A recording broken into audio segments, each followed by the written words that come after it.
This week we're going to talk about proportion, or does this look right? And this is a conversation that's sort of on the back of our previous discussions of form and formlessness, or conventional form and free form or free verse. I wanted to start with a quote from the ancient Roman poet Horace, who wrote a Poetics, which was called On the Art of Poetry, in which he talks about why proportion is so important in the arts, and poetry in particular. Supposing a painter chose to put a human head on a horse's neck, or to spread feathers of various colors over the limbs of different creatures, or to make the upper part of a beautiful woman tail off into a hideous fish. Could you help laughing when he showed you his efforts? A poem will have very much the same effect as these pictures if, like a sick man's dream, the author's idle fancies assume such a shape that it's impossible to make head or tail of what he is driving at. In other words, Horace is trying to make the argument that proportion, that things being in place, that things being where they belong, is essentially necessary to understanding. So let's talk a little bit about what we mean when we talk about proportion. So I see proportion in terms of four things. Proportion as composition, right, which is to say the shape of things, the elements of the thing in relation to each other. It's kind of easier to think of composition in terms of a photograph or a painting or a film. You look at the image and you look at the relationship between let's say the people in the picture against the background, an object that's being photographed along with it, the sense that for one reason or another to have the subject slightly off center is considered an improvement or more advantageous, right? These are all elements of composition. And then the other three actually relate directly to composition. There's balance, which is to say that there is some harmony within the poem, the image, whatever it is that we're focusing on. It may not necessarily be balanced in the sense that, two sides are balanced or everything is weighted in a scale of balance. But there's a sense that there is a harmonious connection between all of the elements. That's one of the markers of proportion. Scale is an incredibly important one, right? Scale is about the relationship of size or importance or significance, right? So in an image, it's easy to see scale reference where something is in the foreground and something is in the background, for example. And that becomes part of the compositional logic of the image. In poetry, of course, scale can be described in multiple ways. It can be scale in terms of the size of stanzas, the length of words, the relationship between elements within a line. Meter is an example of scale. It's not merely rhythmic. It's also a way of establishing units of size, da-dum, da-dum, that sort of a thing. And scale is also one of the more tricky things because human beings tend to have a pretty abstract relationship with it, right? That we have a difficult time seeing ourselves in the scale of, say, all of human history or our planet in the scale of the entire universe or something like that. We tend to scale things in terms of importance, but we don't always necessarily have a clear window or a clear context for understanding where, what levels of importance are in something. So scale is something we want to be a little careful around. And then, of course, sense, which is sort of what Horace was getting to in the previous quote. Things need to make sense. I was talking about developing a sensibility last week when we were looking at a poetic character and voice, right? Particularly voice, that there's a sensibility there that understands an order in things or has a value system or has taste is another way of looking at it. Sense is a way of ordering things where we say, okay, everything is sensible, everything is in balance, everything is to scale. It's logical, right? We mean sense very much in a rational sense here as well as an affective one of it feels right. I want to speak to a second poet and writer here who it's actually a dialogue that he wrote called The Decay of Lying. He talks a little bit about why proportion is so important in art. And this is a conversation between two characters, and one of them says the following: "People tell us that art makes us love nature more than we loved her before, that it reveals her secrets to us. What art really reveals to us is nature's lack of design, her curious crudities, her extraordinary monotony, her absolutely unfinished condition. If nature had been comfortable, mankind would never have invented architecture, and I prefer houses to the open air. In a house, we all feel the proper proportions. Everything is subordinated to us, fashioned for our own use and our pleasure." Now, I want to highlight three things there. First of all, he talks about proportion and the scale of things in terms of comfort, right? That we built structures to live in to keep ourselves from being exposed to the kind of chaos of nature, right? The second is it gives us a sense of control, which is a direct result of that, right? We control the environment, literally, in which we live by placing ourselves within architecture. And of course, architecture is the first art form, right? And then finally, proportion is a way of seeing things in relation to each other, right? Things seem to be in their place. So it satisfies physical need for protection.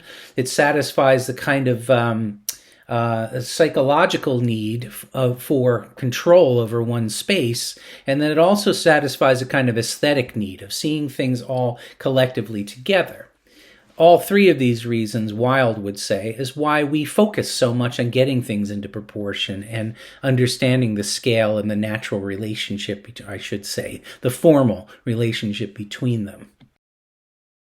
At this point, I actually want to turn in an entirely different direction and talk about, propose the idea of disproportion as a way of thinking about poetry. And this very similarly, or similar to the lines of inquiry that I was suggesting when we move from poetic form to poetic formlessness. Very often we see the advantages of one or the other by focusing on its opposite, or maybe not its opposite, but something that is different than it. So I want to think about the advantages of disproportion, and I see three of them. The first is, for lack of a better word, extravagance. When we're not thinking about proportionality and scale and everything being in its place, there's an opportunity for us to be effusive, exuberant, ecstatic, to make things bigger and grander, right? We can be playful. We can be extreme. We can be whatever we want. In other words, disproportion liberates in this sense. And as an example of this, I'm offering the opening stanza to Lewis Carroll's poem Jabberwocky from Alice in Wonderland, where he's using essentially nonsense words here, though they're words that we can eventually use to figure out what he's getting at as we proceed through the poem. It's an act of verbal extravagance, right? He could be using, English words that are recognizable as a way of drawing us in, but instead of that, he's forcing our ear to adjust. "'Twas brillig, the slithy toves did gyre and gimble, and the waby all mimsy were the borogoves and the mome raths outgraby," right? It sounds almost like, if you've ever taken a course in Chaucer, for example, we're reading Middle English here, that these are words that kind of approximate English words, that we hear in the sounds of them, things that are both familiar and unfamiliar. And this is an act of verbal extravagance.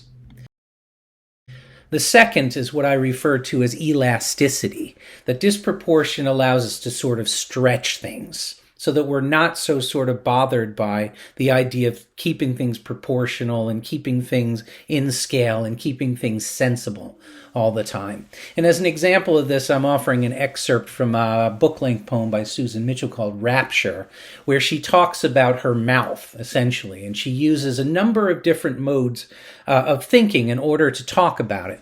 She uses a wordplay in it. She uses some images of her mouth. She uses some of the history of her mouth, etc. And she does it in a way that's sort of stretching that concept, right? She says in the first line, "I want something else in my mouth." And then she starts to kind of pull that apart, and she really pulls against it without sort of letting go of it until we get actually later past the quote that I'm giving you here. "I want something else in my mouth, bread and butter, coffee and cream, blink and stutter. In the city where I was born, but not so fast. I want something other, the cough and coffee, the quaff and cough, the dog and doggerel, the dog and dog. Not God, but God. Forget gaudy. Forget what, pardon me, gadamus igitur. I want the gutter in guttural, and the syllables like crates loaded onto barges, rusted planks swollen gangrenous, bitter as iodine in its ignominies, the conglomerate stuffed into my mouth before my tongue was pulled out by the roots. I want my crooked teeth. Language before orthodontia, the sounds unbarred, the buck and buckle and overlap, right? That there's this playfulness going on. And of course, there's a kind of extravagance in this as well, because she's sort of going off on this verbal tangent here. But the playfulness is really sort of about stretching our sense of what these words and what this image of a mouth portend. The third sort of, I guess, advantage of disproportion is experiment. And actually all of the work that we've been talking about, the non-formal work, is to a certain extent an expression of experiment in one form or another. And I'm using here an example of a contemporary poem by Anselm Berrigan called Have a Good One, and then in brackets, In the Error, which experiments with a number of different things. First of all, the sort of curve of the poem along the page, which begins with the phrase in the error. And then you'll see a bunch of verbal interplay going on as we move along here, where it can at times become really unclear what this poem is about. In fact, starting with the title, which doesn't exactly give us a clue. In the error, thinking of non-intervention with you, a red sun, don't look, pokes through, staging development and the cutting loose of its facile integrity, its disproportionate personal non-response, the wince, the shrug, the belated semi-acknowledgement of owning just enough to take part. In the era, thinking of you, will quit my job in 1 year to get more done, work harder to insert myself into the fragile extension of space between us to get something done. In the ear, thinking after you. Now, there's a logic that you can sort of follow in this poem simply by listening to it. You can hear a connection, a musical sort of connection between certain words. There are themes that begin to develop, but there is also very clearly a sense that the poem is constructed of, while maybe one commanding idea, a bunch of elements that are somewhat fragmentary that hold it together. And then an acknowledgement really in near the end of the first third of the poem of disproportionality, right? Loose of its facile integrity, its disproportionate personal non-response. So in this poem that is disproportional in its sense of order and form, there's also a kind of reference to the whole notion of disproportionate. The poem understands that what it's doing isn't creating integrity at all, though it's certainly compelling us to sort of delve into its meaning.